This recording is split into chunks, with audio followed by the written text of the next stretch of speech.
Cool. I think we will make a start. The recording's gone live. We've got a few people joining the lobby and people will just keep filtering through. Cool. Okay. So, hi everyone. Thanks for joining us today.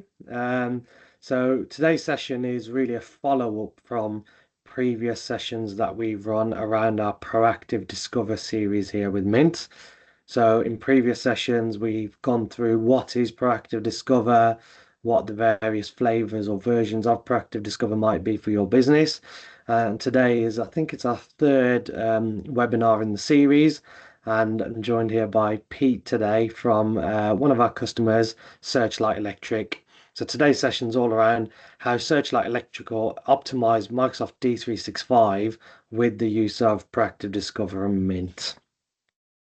So just quickly going to go through a running order for the session. So we're going to kick off with some brief introductions to Mint, to myself, Pete and Searchlight.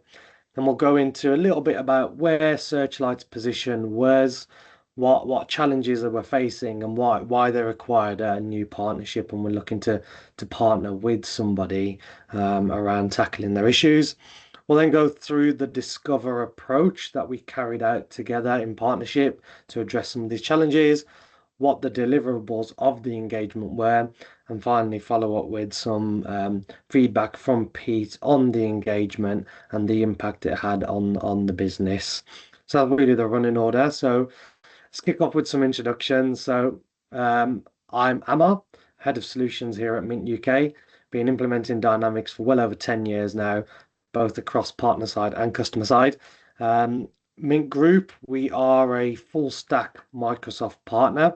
As you can see, we've got global presence, founded originally 25 to 30 years ago in out of Mint, South Africa. We now got presence across Africa, Middle East, Australia, and UK. And we're proud to say we're in sort of the top 1% of partners worldwide who have all 6 solution designations from Microsoft, which is quite an achievement. And that's backed up by the fact that we have our inner circle sort of achievement and recognition, as well as being a fast-tracked portfolio managed partner. So lots of sort of designations and accolades across the stack. And we cover everything from F&SCM, CE, Copilot, M365, AI, reporting and data. So the whole stack. So that's enough about me. More importantly, over to yourself, Pete, Thank and you. you can give an introduction yourself and Searchlight. Thanks, Amar. Yeah, so hi, I'm Pete. I've been here with Searchlight now for getting on to a year and a half now. On the bit of a background in D365, but not F&O, more the nav short BC. So this is a bit of an eye opener moving up into in the scale of ERP on here. So what Searchlight do is give you a bit of a background on what Searchlights are. We are a B2B supplier of lighting. So we have 100 plus factories in the Far East where we manufacture lights and we sell them to independent retailers, specialist retailers, multinational chains, and distributors across both UK and the world, really, around the world. So we supply throughout Europe, UK, Americas. Likelihood is if you've got a decorative light in your house or in your home, or a lamp, it's probably come from us. We do a lot of white boxing of these. So if you're buying from a supermarket or a shop, shopping in a town centre, you buy it from a chain or an independent, you've probably got one of our lights.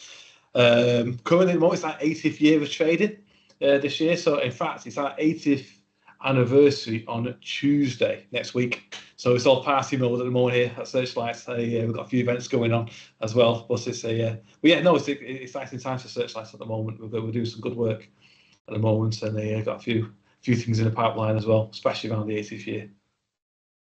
Awesome, perfect. Cheers, Pete. So I think what we'll do then, we'll make a start in terms of I'm just going to give a quick overview of what is Proactive Discover for those of you that haven't joined our previous webinars in the series. I'm not going to go into this too much. You can check out previous webinars and videos and recordings on our website and YouTube channel. But just as a very brief overview, Proactive Discover, for those who have already implemented elements of the stack, Proactive Discover can act as a 360 sort of system health check and assessment to identify any underlying issues, performance, customisations, integrations, understanding how the solution has been implemented and if it's in the best place possible, or if not, how can you get it to be in the best place possible. And the key thing is it's a collaborative business first approach. What we don't just do is lead with the technology. It's a business led, process led engagement to really understand your business, what the sort of goals, objectives, and requirements are, understand the underlying processes and redesign those if needs be, like level one and two. And then we apply the sort of technology and the application to those goals, objectives, and requirements. And at the back of it, it's a clear roadmap to sort of value and return on investment. So, what is the plan to get you to where you need to be based on the discovery engagement? How can we move forward and put some of those optimizations and enhancements into place to get you into a better position and getting more value from the stack that you've implemented?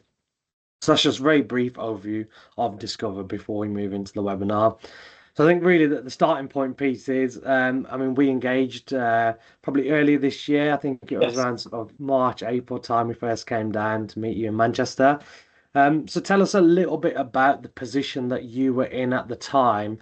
What were Yeah. the challenges you're facing, and why were you looking for a new partnership at that moment in time?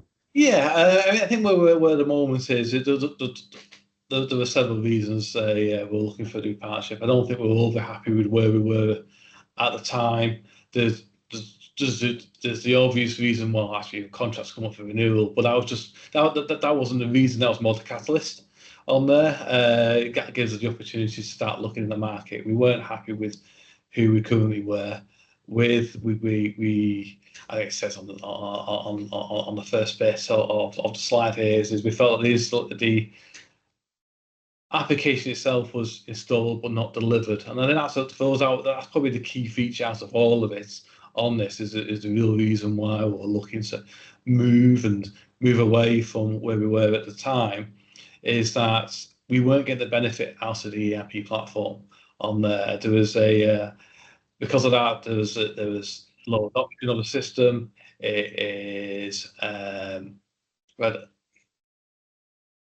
unnecessary things in the system that we didn't necessarily need anymore.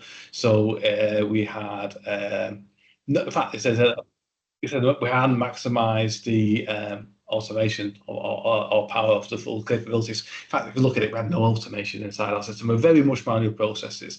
So all the bits where an ERP system will help optimize your workflow, they're the bits we haven't implemented yet. And this is where we are at the moment on here. We need to actually configure some of this stuff. So technically we've got the system, but actually functionality wise, I think we're missing out on a good portion of the benefits of the system on there. As I was saying, I think one of the things I had when I first started here, when I was doing my technical review of where we were with the system internally, was we had a team who were good at it when the system was put in, but weren't necessarily guided in the right direction because maybe the lack of experience. But half of that was if something needed doing in the ERP platform, rather than looking at can standard do this and can it be covered in standard functionality, the idea was we'll just develop it. And a lot of times it was a case of just because we can, we did. I think nobody really asked the question of is whether we should on there. And it's when I start asking, should we be doing these developments, or should actually we be looking into can standard actually develop or not develop, can standard actually cover what we're asking for? If maybe we change some of our business processes around this and maybe actually streamline how we're doing this and look at how we can automate some of this stuff. And by doing some of this and looking at some of this as well is, and if we're looking at the technical debt, we're talking about ISVs or blocking upgrade paths, etc. Is we bought some of these ISVs at the start. Some of them for good reasons, a lot of them for good reasons, because at the start when D365 came out, that we needed to do. But what we found was that over time, D365 has evolved, it's been enhanced, new functionality has been released. And the way we were is we weren't keeping on top of the new features that were out in the system. And the more we looked at it, the more we kind of realised actually some of these ISVs, and I'm probably creeping a bit further ahead of the slide here, but some of these ISVs were now redundant because we could do this inside standard D365. And what we weren't doing is looking at how we can realign these. And even now, we're still paying for some of these ISVs inside our application. Actually, we can remove them. We're on the project now looking to remove these and put this put a strategy around this, and that's exactly what I've got reading left and right here. What we've got on the PowerPoint is that's exactly what we're doing at the moment. Is we needed a partner who can come in and help us realise what have we got. And because a lot of this is, and I mentioned at the start, one of the reasons why I mentioned at the start, I'm new to F&O myself, is I wasn't entirely clear over which parts were developed, which parts were new, which parts were standard, and having somebody come in who could understand that and understand that we could actually know this is a standard piece of work that can be achieved by setting things up differently, or that ISV is no longer required anymore, or actually no, you still need that development because it's that, which is also a valid thing. It is quite powerful in itself on there, and what we need to do is exactly what it says on here. Is we need the baseline where we were, and it's having this baseline that we were missing to understand of, okay, this is the line in the sand. This is what we've got, and then okay, let's put a strategy around this, which is being built and been built on there just to help us move forward. So then cherry pick's the one word, but I'm going to use the word cherry pick. Which parts we want to go for next. So we've got which parts we want to kind of strategize in terms of, right, let's move for this part, let's move away from that parts on here, and let's go to standard on here. And it's aligning that to the business requirements on there, and also having the holistic view of an ERP platform. I've got a sales director here who likes to refer to D365 as or any ERP system as a pile of spaghetti. You pull one string and everything else pulls together at the same time. And in some ways, he's probably really not far wrong with that. And if you understand how these things kind of link together on there, you can be a lot more efficient and strategic over which one you go for, because actually the advantage of having an ERP platform is the automation. The automation comes from having a joined up system, and having this joined up system where you're linking together is where you get the benefit back out again, as I said before. So it's understanding that and having a partner that can help us understand that and help us realise where we're going as a business and which of the areas we should be looking at and moving forward with. Absolutely. I think when we were talking about this and putting the slides together, I love the way you described Dynamics as being installed but not delivered. I thought that kind of hit the nail on the head, where Yeah. a lot of customers are in that position where they feel like Dynamics has been implemented or installed and it's there, they're using it, but it's not really delivering the value or not delivering it against the sort of strategy and the process and the requirements of the business. So I think it's quite pressing because we see a lot of these challenges with other customers, and actually it's one of the reasons why we created the proactive Discover offering. So no, perfect. Now thanks for that overview, Pete. So what we'll do, we'll just go through kind of now, take you through the steps that we went through with the proactive Discover approach. So we actually did more of a light version with yourselves, Pete, at Searchlight. Yeah. We took the key deliverables from there, which are really going to drive value in accordance to understanding the strategy and getting into the process and finding where we can optimize.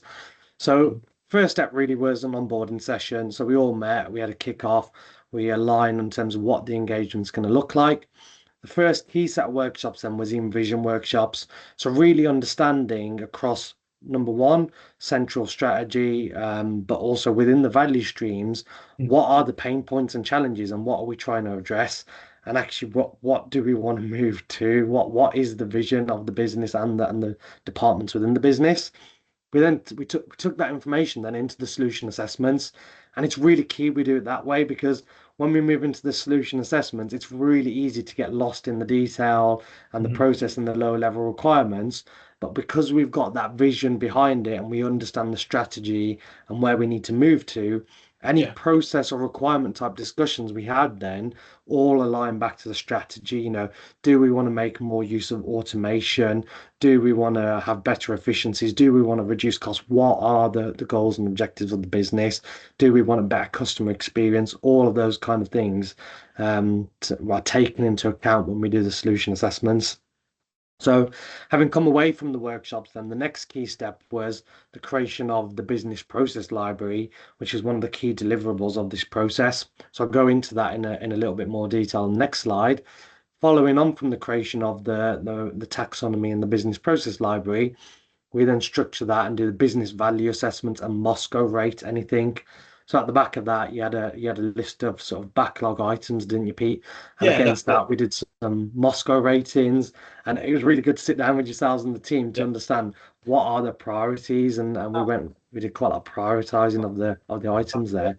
And I think you hit it nail on the head. I think the biggest thing of any, especially any ERP implementation, is you look at it and it can be quite daunting because an ERP package, you can do so much. And the danger is that you want to eat the elephant in one go. You can't. Hmm. And you end up with a bit of time here and a bit of time there, and actually achieve nothing. But what you want to do is have something like this business value assessment going through, which highlights sections of D365 that make sense for, in this case, Searchlight's um,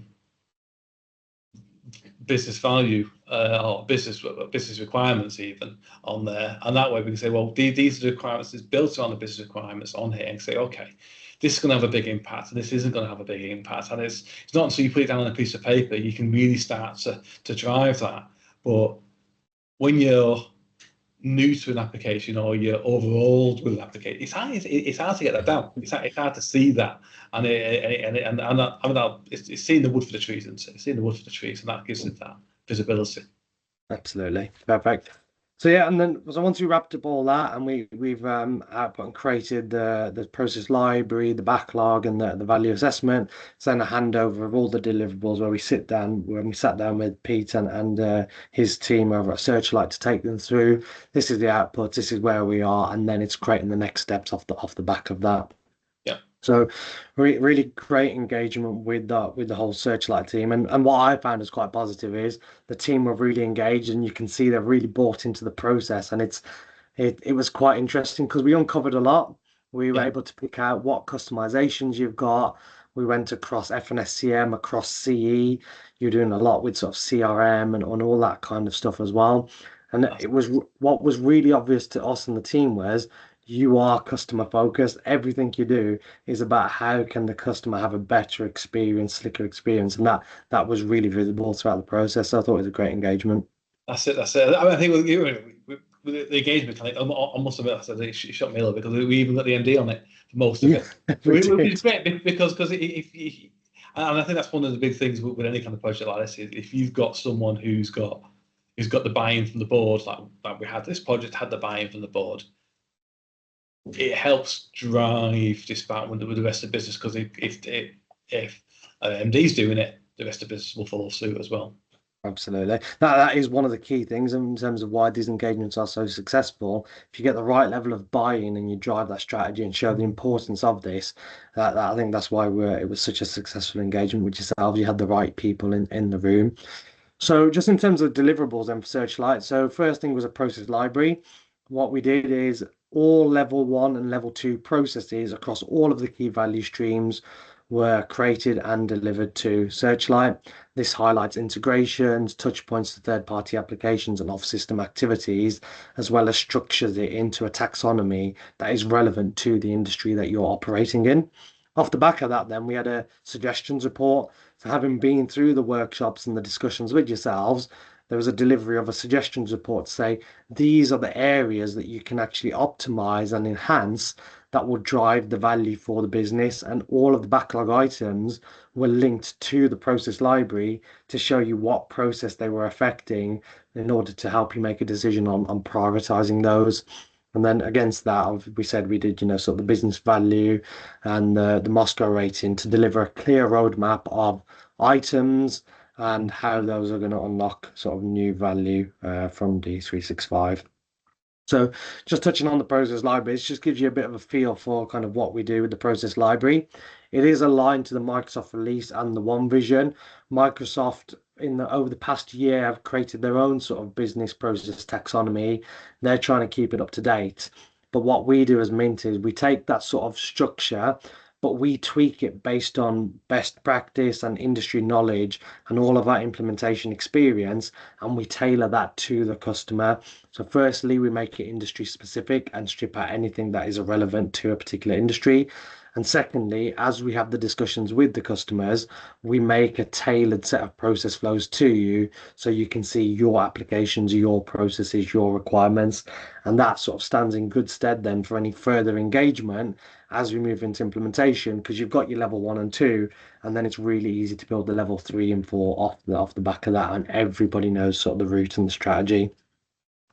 Not going to touch on this too much. We haven't actually got to this bit yet, Pete. But one of the next steps is then the sort of blueprint and application model around moving to the implementation stage. All of the sort of estimates and timelines that we put forwards for project work are all backed by a solution blueprint and an application model to show you how those are put together, so you can really understand what it is that the Mint team will be doing. Yeah. So I think that's a bit of an overview in terms of what we did, how we got there, what the deliverables were. Like I said, really fantastic engagement from our side of the fence on Mint. All the consultants enjoyed engaging with Searchlight. But it'd be great to hear from yourselves, Pete. How was the engagement? How did you find the proactive discover and actually working with Mint and the consultants? Oh, good, good, good, good. You know what? It was nice. It was very good, very good. But you wouldn't have me on here otherwise, would you? But it's a Sweet. well, no, it was good. Joking aside, it was very good. It was nice speaking. Well, led some sessions as always with his colleagues, and they all very knowledgeable, all very good questions to asking how ask how we did things during the discovery stage on here. And this goes back to I'm not reading this verbatim, but it's a go back to actually we got I think we formed quite a good relationship on there by going through this, which I think is very important on here. A lot of times working on different ERP platforms and different projects is when you're doing the big projects, it's good to have the same people within the projects, because so many times you're on a project you can start off with one person and then the next meeting you end up with another team of people. You end up covering the same ground again and again and again, and you don't really progress. It feels like you've got something, but it feels like you've not actually achieved what you're looking for. With working with Amar and the rest of the team at Mint, it was great. We had the same core team all the way through, and by doing this is a lot of you can see straight away, and I think we're trying not to solution during the discovery meetings, but because we had the same people all the way through, we could see actually, you should be looking at this later on. So right, we'll note that down. We'll bring that up later, and we'll get down to the solution side of it all, especially during the discovery on there. So no, it was good. It was very good. It was very good. It was very good to see have the documentation back, having this clear route forward on how we can move away from customizations we've had. We've got some very specific customizations to do around containerization and how that's worked, because that wasn't something inside D365, but now that is standard in D365. So it's how do we move around from there? Some of the ISV stuff that we weren't aware that was standard. That was, hang on, we're paying for these ISVs, and then it was highlighted to us, yeah, but if you flag this toggle on here, or I'm using that as a live example, but straight away you can do what you're doing anyway. So why are we spending money we don't need to spend? So, and what's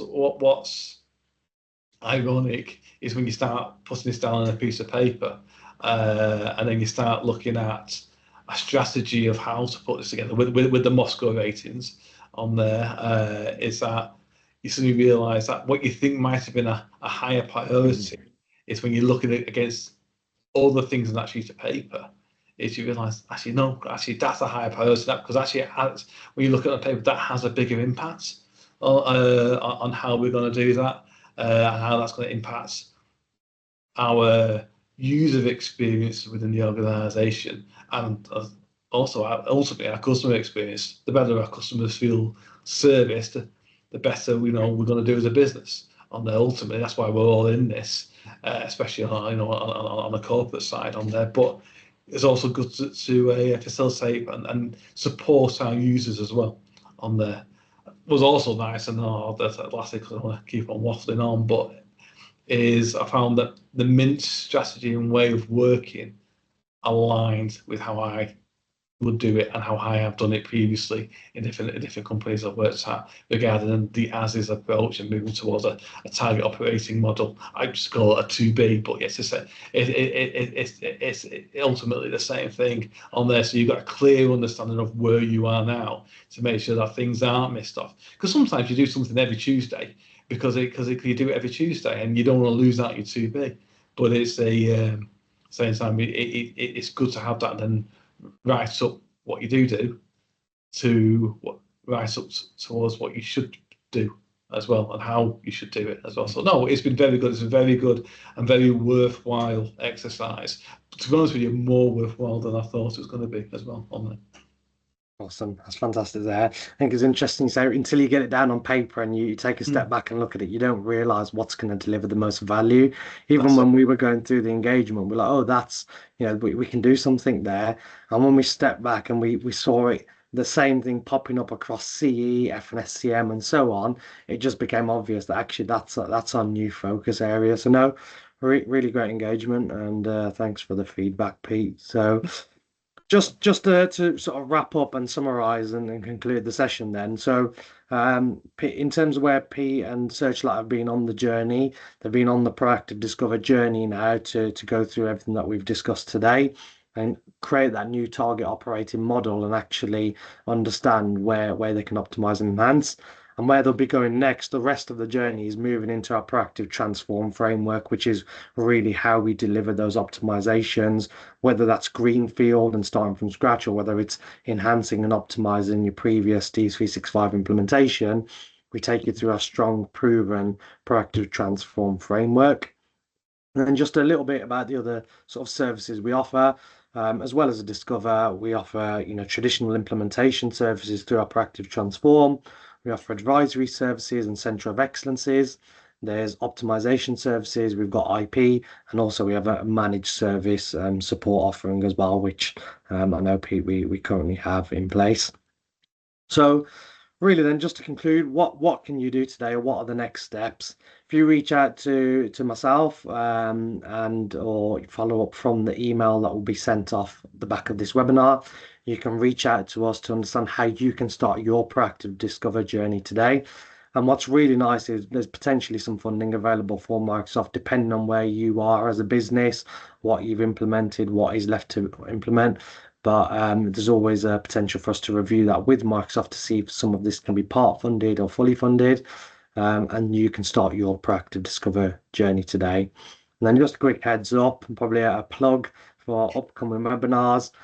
We have an upcoming webinar next week on the 10th of September, which is unlocking the return on investment of Dynamics through our managed services offering. So that kind of brings us to the end of our webinar today. Does anybody have any questions? I know we've got a few people joined, so I'm just going to check the Q&A. I haven't kept an eye on it throughout, just see if we've had any questions come through. So we've got a question from Sarah Nelson. So how long were you live for before realizing you were installed and not delivered? And what were the big pain points that triggered the review? So that's probably aimed at yourself, Pete. So Yeah, how yeah. long was it before you realized you were in that position? I think so. Like I said, I started here about a year and a half ago, and it came apparent quite early on. Having worked in lots of other places with different ERP platforms, and having worked with different ERP platforms, so you realise that we're doing a lot of manual processes, and when you when you start employing people for the system, then you realise actually what we're not doing is we're not employing the system for the company. We're employing the company for the system, and and I think what they needed was when I started, I was that external review. I was. I'm not saying I'm anywhere near as good as Mint, but it was obvious in my eyes that this needed to change. We had people there just to service D365 and jobs just to service D365. And that's not a D365 issue. That's an ERP issue as a whole on there that can happen with any kind of system on there. And it's when you're looking at it, actually, if other systems can cope with this, and it's got to be a setup issue. And then the more you dig into it, and you realise what's going on. No, actually, so I think it was early doors when I started to realise something was wrong, and then trying to engage with the current partner around this. There was a big drive to, we can do this, so we can do that, and it was never really. There's always about adding new functionality. It's never about coming back in and revisiting what we currently have on there, and that's the bit what kind of drove to trigger for the review really on there. Along with the contract being always with the review was coming on saying, well, we do need this review. I was looking internally initially to try and get hold of people who could help me do a more of a BA role. We've got a couple of BAs here now at the organisation, which we didn't have beforehand. So we have grown the team here, the IT team. It's probably the biggest IT team they've had here at Searchlight, but we never really fed it the right food, and now we're feeding it the right food in terms of IT resource, as well as having a IT resource as a third party, in this case Mint, to help us review this. So yeah, what triggered the review was, I think, my fresh eyes coming in, looking at the system. I think they would have kind of plodded on otherwise, potentially. I don't want to put down or anything on there, but at the same time, it was, yeah, I also recognised it was also bigger than maybe what we could do internally. I also struggled to get the right the resource internally. As an end user, which I suppose we are here, trying to employ a good BA who knows F&O is hard to find, because they all want to work with partners. And understand the result. That's what the big, the interesting contracts are. Doing the BAU, business as usual work isn't mundane. We make it exciting as we can, but it's not as exciting as a brand new install, about a green site somewhere on that. And so integrate, so we've got some fantastic BAs now here working with us on there, and we've got a fantastic partnership with Mint on that. And between that's the bit that kind of really brought the review together. We've got the in-house knowledge of how we do stuff as a business, but also now the technical knowledge of how F&O can serve us as well. Yeah. Yeah, I think that's interesting you said there, because I think was the Searchlight go live with D365, was it 2022? I think it was, or 2021. Yeah, something like And yeah. and then you came in about a year and a half later, and I think it helped that you know what kind of good looks like from a Mm, systems perspective, albeit not F&O, but from a yeah, systems perspective, you knew what good looks like. And I think you were seeing some sort of shortcomings, number one, with the solution. I guess the user just feeling like there was a few things missing, yeah, that should be able to delivered from a system perspective, but also from a methodology and approach with the partner you were yeah. previously with. So I think those were kind of obvious trigger points, I guess, or big pain points to trigger the review from the discussions that we had. So hopefully, Sarah, that answers the question. I don't know if you've got a follow-up question from that, or if that addresses the question there. I mean, if anybody has any further questions or anything else, if you send them via to me, I'm more than happy to answer any questions. Or I have a discussion if need be. I'm happy to do that. Right. Perfect. Cool. We had a thumbs up from Sarah there, so I think you answered the question well there, Pete. So, okay, awesome. I think look, we've gone slightly over time, but thank you everyone for staying on to the end. Really appreciate you joining. Glad you got a chance to sit down with us and talk about this experience. You'll get a follow-up email from the webinar from our team. So please respond to the email. Add us on LinkedIn if you've got any other questions and just want to reach out to us generally. But yeah, thanks for joining. I'm looking forward to hearing from you soon. Thanks, Pete. And Thank you. we'll end the session there. Cheers, everyone. Thanks, guys. Take care.